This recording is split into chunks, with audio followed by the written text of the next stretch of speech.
A Tale of the Ragged Mountains. During the fall of the year 1827, while residing near Charlottesville, Virginia, I casually made the acquaintance of Mr. Augustus Bedlo. This young gentleman was remarkable, Jesus, in every respect, and excited in me a profound interest and curiosity. I found it impossible to comprehend him either in his moral or his physical relations. Of his family I could obtain no satisfactory account. Whence he came I never ascertained. Even about his age, although I call him a young gentleman, there was something which perplexed me in no little degree. He certainly seemed young, and he made a point of speaking about his youth. Yet there were moments when I should have had little trouble in imagining him 100 years of age. But in no regard was he more peculiar than in his personal appearance. He was singularly tall and thin. He stooped much. His limbs were exceedingly long and emaciated. His forehead was broad and low.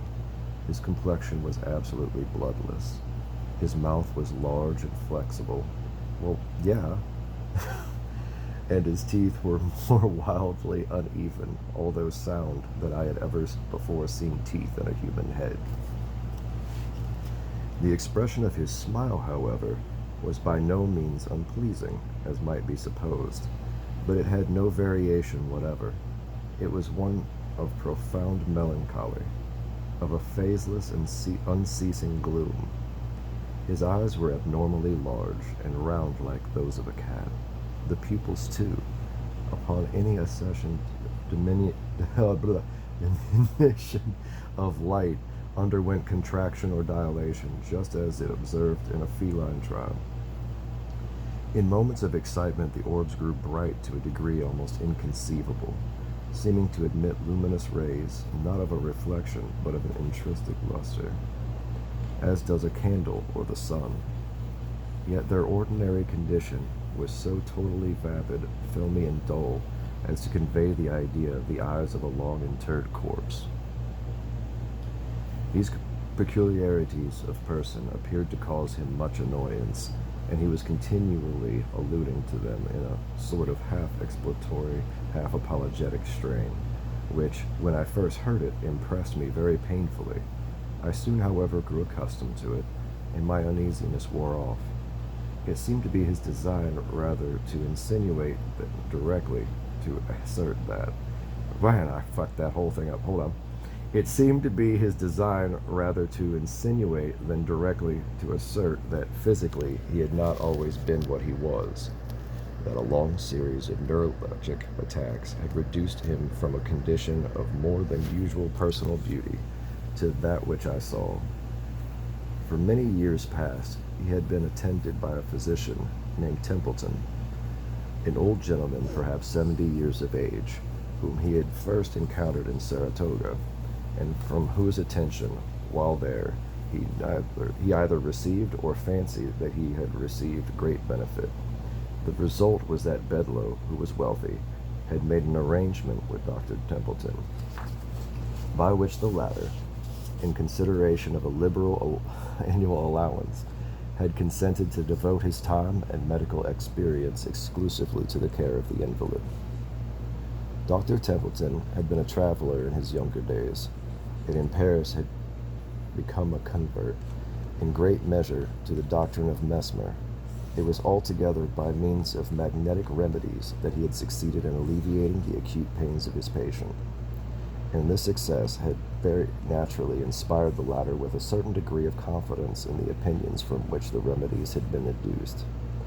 The doctor, however, like all enthusiasts, had struggled hard to make a thorough convert of his pupil, and finally so far gained his point as to induce the sufferer to submit to numerous experiments. By a frequent repetition of these, a result had arisen, which of late days has become so common as to attract little or no attention, but which, at the period of which I write, had very rarely been known in America. I mean to say that between Dr. Templeton and Bedlo there had grown up, little by little, a very distinct and strongly marked rapport, or magnetic relation. I'm not prepared to assert, however, that this rapport extended beyond the limits of the simple sleep-producing power, for this power itself had attained great intensity. At the first attempt to induce the magnetic somnolency, fuck that word straight in its stupid fucking face. Somnolency, I guess, whatever. The mesmerist entirely failed. In the fifth or sixth he succeeded very partially, and after long continued effort. Only at the 12th was the triumph complete. After this, the will of the patient succumbed rapidly to that of the physician, so that, when I first became acquainted with the two, sleep was brought about almost instantaneously by the mere volition of the operator, even when the invalid was unaware of his presence. It is only now, in the year 1845, when similar miracles are witnessed daily by thousands, that I dare venture to record this apparent impossibility as a matter of serious fact. The temperature of Bedlo was, in the highest degree, sensitive, excitable, enthusiastic. His imagination was singularly vigorous and creative, and no doubt it derived additional force from the habitual use of morphine. Fuck yeah, it did. Which he swallowed in great quantity. Hell yeah, he did. And without which he would have found impossible to exist. It was his practice to take a very large dose of it immediately after breakfast each morning, or rather immediately after a cup of strong coffee, for he ate nothing in the forenoon, and then set forth alone, or attended only by a dog, upon a long ramble among the chains of wild and dreary hills that lie southward of Charlottesville, and are there dignified by the title of the Ragged Mountains. Upon a dim, warm, misty day, toward the close of November, and during the strange God damn it, Poe, you're not helping me today. Of the seasons which in America is termed the Indian summer, Mr. Bedlo departed as usual for the hills. The day passed, and still he did not return. About 8 o'clock at night, having become seriously alarmed at his protracted absence, we were about setting out in search of him, when he unexpectedly made his appearance, in health no worse than usual, and in rather more than ordinary spirits. The account which he gave of his expedition, and of the events which had detained him, was a singular one indeed. "You will remember," he said, "that it was about 9 in the morning when I left Charlottesville. I bent my steps immediately to the mountains, and about 10, entered a gorge which was entirely new to me. I followed the windings of this pass with much interest. The scenery which presented itself on all sides, although scarcely entitled to be called grand, had about it an indescribable, and to me a delicious aspect of dreary desolation. The solitude seemed absolutely virgin. I could not help believing that the green sods and the gray rocks upon which I had been trodden never before by the foot of a human being. So entirely secluded, and in fact inaccessible, except through a series of accidents, is the entrance of the ravine, that it is by no means impossible that I was indeed the first adventurer, the very first and sole adventurer who had ever penetrated its recesses. That sounds so hot. The thick and peculiar mist, or smoke, which distinguishes the Indian summer, and which now hung heavily over all objects, served no doubt to deepen the vague impressions which these objects created. So dense was this pleasant fog, that I could at no time see more than a dozen yards of the path before me. This path was excessively sinuous, and as the sun could not be seen, I soon lost all idea of the direction in which I journeyed. In the meantime, the morphine had its customary effect, that of enduring all the external world with an intensity of interest. Fuck yeah! In the quivering of a leaf, in the hue of a blade of grass, in the shape of a trefoil, in the humming of a bee, in the gleaming of a dewdrop, in the breathing of... God damn it, dude, we get it. You're interested in shit because you're fucking spinning off morphine. Got it. God damn. In the faint odors that came from the interest, there came... Oh, God fucking damn it. All right, there came a whole universe of suggestion, a gay and motley train of rhapsodical and immethical thought. God damn it. Busied in this, I walked on for several hours, during which the mist deepened around me to so great an extent that at length I was reduced to an absolute groping of the way. Nice. And now an indescribable morphine led me to a lot of groping too. Fuck morphine. Maybe. And now an indescribable uneasiness possessed me, a species of nervous hesitation and tremor. I feared to tread, lest I should be precipitated into some abyss. I remembered, too, strange stories told about these ragged hills, and of the uncouth and fierce races of men who tenanted their groves and caverns. 1,000 vague fancies oppressed and disconcerted me. Fancies the more distressing because vague. Very suddenly, my attention was arrested by the loud beating of a drum. My amazement was, of course, extreme. A drum in these hills was a thing unknown. I could not have been more surprised at the sound of the trump of the God damn it. I could not have been more surprised at the sound of the trump of the archangel. But a new and still more astounding source of interest and perplexity arose. There came a wild rattling or jingling sound, as if a bunch of large keys, and upon the instant a dusky-visaged and half-naked man rushed past me with a shriek. Nice! I like this party.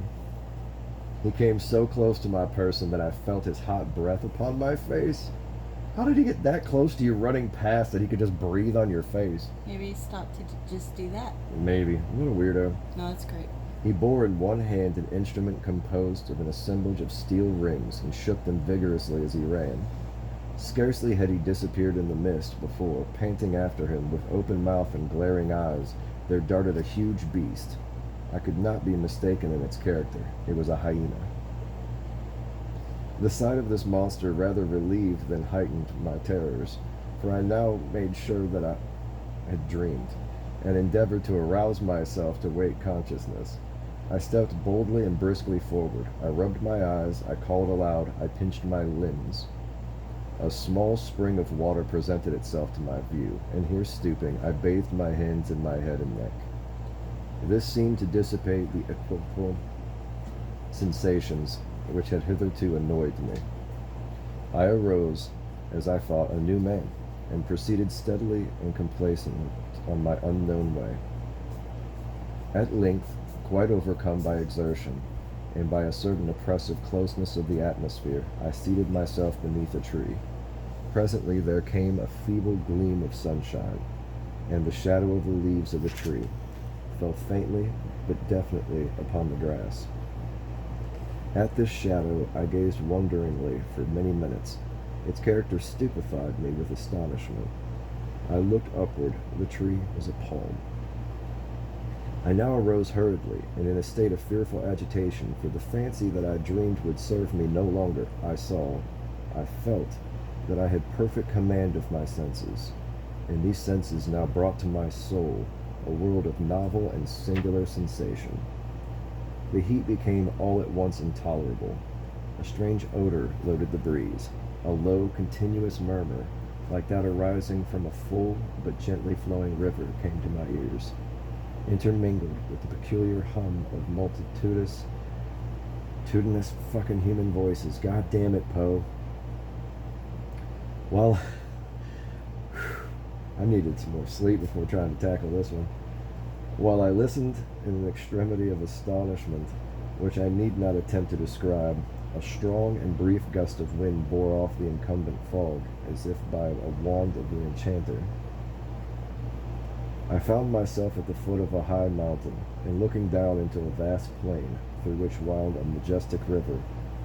On the margin of this river stood an eastern-looking city, such as we read of in the Arabian tales, but of a character even more singular than any there described. From my position, which was far above the level of the town, I could perceive its every nook and corner, as if delineated on a map. The streets seemed innumerable, and crossed each other irregularly in all directions, but were rather long winding alleys than streets, and absolutely swarmed with inhabitants. The houses were wildly picturesque. On every hand was a wilderness of balconies, of verandas, of minarets, of shrines, and fantastically carved oriels and breakfast cereals. And god damn it, man, I get the descriptions. Just cut them off. Like you could do like 2 less, and we'd still get it. Bazaars abounded, and there were displayed rich wares of infinite variety and profusion, silks, muslins, and most dazzling cutlery, the most magnificent jewels and gems. Besides these things were seen on all sides banners and palanquins, litters with stately dames close veiled, elephants gorgeously caparisoned. I don't know. Caparisoned? I don't know. They had shit on them. Idols grotesquely hewn, drums, banners, and gongs, spears, silver, and gilded maces, and amid the crowd and the clamor and the general intricacy and confusion, amid the million of black and yellow men, turbaned and robed, and of flowing beard, there roamed a countless multitude of holy-throated bulls, while vast legions of the filthy but sacred ape clambered, chattering and shrieking about the courses of the mosques, or clung to the minarets and oriels. From the swarming streets to the banks of the river, there descended innumerable flights of steps leading to bathing places, while the river itself seemed to force a passage with difficulty through the vast fleets of deeply burdened ships that far and wide encountered its surface. Beyond the limits of the city arose, in frequent majestic groups, the palm and the cocoa, with other gigantic and weird trees of vast age, and here and there might be seen a field of rice, the thatched hut of a peasant, a tank, a stray temple, a gypsy camp, or a solitary graceful maiden taking her way, with a pitcher upon her head, to the banks of the magnificent river. You will say now, of course, that I dreamed, but not so. What I saw, what I heard, what I felt, what I thought, had about it nothing of the unmistakable idiosyncrasy of the dream. All was rigorously self-consistent. At first, doubting that I was really awake, I entered into a series of tests, which soon convinced me that I really was. Now, when one dreams, and in the dream suspects that a dream, the suspicion never fails to confirm itself, and the sleeper is almost immediately aroused. Nice. This novelist errs not in saying that we are near waking when we dream that we dream. Had the vision occurred to me, as I describe it, without my suspecting it as a dream, then a dream it might absolutely have been. But occurring as it did, and suspected and tested as it was, I am forced to class it among other phenomena. In this, I'm not sure that you're wrong, observed Dr. Templeton. But proceed. You arose and descended into the city? I arose, continued Bedlo, regarding the doctor with an air of profound astonishment. I arose, as you say, and descended into the city. On my way, I fell in with an immense populace, crowding through every avenue, all of the same direction, and exhibiting in every action the wildest excitement. Very suddenly, and by some inconceivable impulse, I became intensely imbued with personal interest in what was going on. I seemed to feel that I had an important part to play, without exactly understanding what it was. Against the crowd which environed me, however, I experienced a deep sentiment of animosity. I shrank from amid them, and swiftly, by a circuitous path, reached and entered the city. Here all was the wildest tumult and contention. A small party of men, clad in garments half Indian, half European, and officered by gentlemen in a uniform partly British, were engaged, at great odds with the swarming rabble of the alleys. I joined the weaker party, arming myself with the weapons of a fallen officer, and fighting I knew not whom with the nervous ferocity of despair. We were soon overpowered by numbers, and driven to seek refuge in a species of kiosk. Here we barricaded ourselves, and for the present were secure. From a loophole near the summit of the kiosk, I perceived a vast crowd, in furious agitation, surrounding and assaulting a gay palace that overhung the river. Presently, from an upper window of this palace, there descended an effeminate-looking person, by means of a string made of the turbans of his attendants. A boat was at hand, in which he escaped to the opposite bank of the river. And now a new object took possession of my soul. I spoke a few hurried but energetic words to my companions, and having succeeded in gaining over a few of them to my purpose, made a frantic sally from the kiosk. We rushed amid the crowd that surrounded it. They retreated at first before us. They rallied, fought madly, and retreated again. In the meantime, we were borne far from the kiosk, and became bewildered and entangled among the narrow streets of tall overhanging houses, into the recesses of which the sun had never been able to shine. The rabble pressed impetuously upon us, harassing us with their spears, and overwhelming us with flights of arrows. These latter were very remarkable, and resembled in some respects the writhing crease of a melee. They were made to imitate the body of a creeping serpent, and were long and black with a poisoned barb. One of them struck me upon the right temple. I reeled and fell. An instantaneous and dreadful sickness seized me. I struggled, I gasped, I died. "You will hardly persist now," said I, smiling, "that the whole of your adventure was not a dream. You are not prepared to maintain that you are dead." When I said these words, I of course expected some lively sally from Bedlo in reply, but to my astonishment he hesitated, trembled, became fearfully pallid, and remained silent. I looked toward Templeton. He sat erect and rigid in his chair. His teeth chattered, and his eyes were starting from their sockets. "Proceed," he at length said hoarsely to Bedlo. "For many minutes," continued the latter, "my sole sentiment, my sole feeling, was that of darkness and non-entity, with the consciousness of death. At length there seemed to pass a violent and sudden shock through my soul, as if of electricity. When it came the sense of elasticity and of light, this latter I felt, not saw. In an instant I seemed to rise from the ground, but I had no bodily, no visible, audible, or palpable presence. The crowd had departed, the tumult had ceased, the city was in comparative repose. Beneath me lay my corpse, with the arrow in my temple, the whole head greatly swollen and disfigured. But all these things I felt, not saw. I took interest in nothing. Even the corpse seemed a matter in which I had no concern. Volition I had none, but appeared to be impelled into motion, and flitted buoyantly out of the city, retracing the circuitous path by which I had entered it.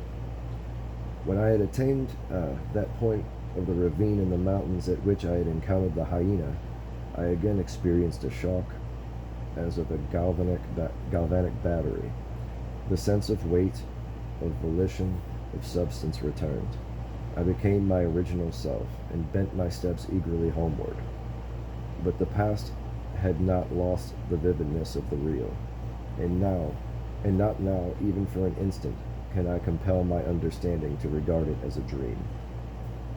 "Nor was it," said Templeton, with an air of deep solemnity. "Yet it would be difficult to say how otherwise it should be termed. Let us suppose only that the soul of the man of today is upon the verge of some stupendous psychical discoveries." I guess they're trying to do like psychic discoveries. I don't know. Not familiar with that word. Let us content ourselves with this supposition. For the rest, I have some explanation to make. Here is a watercolor drawing, which I should have shown you before, but which an unaccountable sentiment of horror has hitherto prevented me from showing. We looked at the picture which he presented. I saw nothing in it of extraordinary character, but its effect upon Bedlo was prodigious. He nearly fainted as he gazed, and yet it was but a miniature portrait, a miraculously accurate one to be sure, of his own very remarkable features, At least this was my thought as I regarded it. "You will perceive," said Templeton, "the date of this picture. It is here, scarcely visible in this corner, 1780. In this year was the portrait taken. It is the likeness of a dead friend, a Mr. Oldeb, to whom I became much attached at Calcutta during the administration of Warren Hastings. I was then only 20 years old. When I first saw you, Mr. Bedlo, at Saratoga, it was the miraculous similarity which existed between yourself in the painting which introduced me to accost you, All right, cool. To seek your friendship and to bring about those arrangements which resulted in my becoming your constant companion. In accomplishing this point, I was urged partly, and perhaps principally, by a regretful memory of the deceased, but also in part by an uneasy and not altogether horrorless curiosity respecting yourself. In your detail of the vision which presented itself to you amid the hills, you have described with the minutest accuracy the Indian city of Benares upon the Holy River, the riots, the combat, the massacre, or the actual events of the insurrection of Shittik Singh, which took place in 1780, when Hastings was put in imminent peril for his life. The man escaping by the string of turbans was Chit Singh himself. The party in the kiosk were sepoys and British officers headed by Hastings. Of this party I was one, and did all I could to prevent the rash and fatal sally of the officer who fell, in the crowded alleys, by the poisoned arrow of Bengali. That officer was my dearest friend. It was Oldeb. You will perceive by these manuscripts, here the speaker produced a notebook in which several pages appeared to have been freshly written, that at the very period in which you fancied these things amid the hills, I was engaged in detailing them upon paper here at home. In about a week after this conversation, the following paragraphs appeared in a Charlottesville paper. We have the painful duty of announcing the death of Mr. Augustus Bedlo, a gentleman whose amiable manners and many virtues have long endeared him to the citizens of Charlottesville. Mr. B, for some years past, had been subject to neuralgia, which has often threatened to terminate fatally, but this can be regarded only as the immediate cause of his decease. The proximate cause was one of especial singularity. In an excursion to the ragged mountains a few days since, a slight cold and fever were contracted, attended with great determination of blood to the head. To relieve this, Dr. Templeton resorted to topical bleeding. Leeches were applied to the temples. In a fearfully brief period, the patient died. When it appeared that, in the jar containing the leeches, had been introduced by accident one of the venomous funicular sanguis, which are now and then found in the neighboring ponds. This creature fastened itself upon a small artery in the right temple. Its close resemblance to the medicinal leech caused the mistake to be overlooked until too late. N.B. The poisonous sangs of Charlottesville may always be distinguished from the medical leech by its blackness, and especially by its writhing or funicular motions, which very nearly resemble those of a snake. I was speaking with the editor of the paper in question upon the topic of this remarkable accident, when it occurred to me to ask how it had happened that the name of the deceased had been given as Bedlo. I presume, said I, you have authority for this spelling, but I have always supposed the name to be written with an E at the end. Authority? No, he replied. It was merely a typographical error. The name is Bedlo with an E all the world over, and I never knew it to be spelt otherwise in my life. Then, I said mutteringly, as I turned upon my heel, then indeed has it come to pass that one truth is stranger than any fiction. For Bedlo, without the E, what is it but Oldeb conversed? And this man tells me it is a typographical error. Okay, dude. So that was a great story, and it's over. Fucking Jesus. hey man, but like you fucked up and didn't add the E, and now it's that guy's name backwards.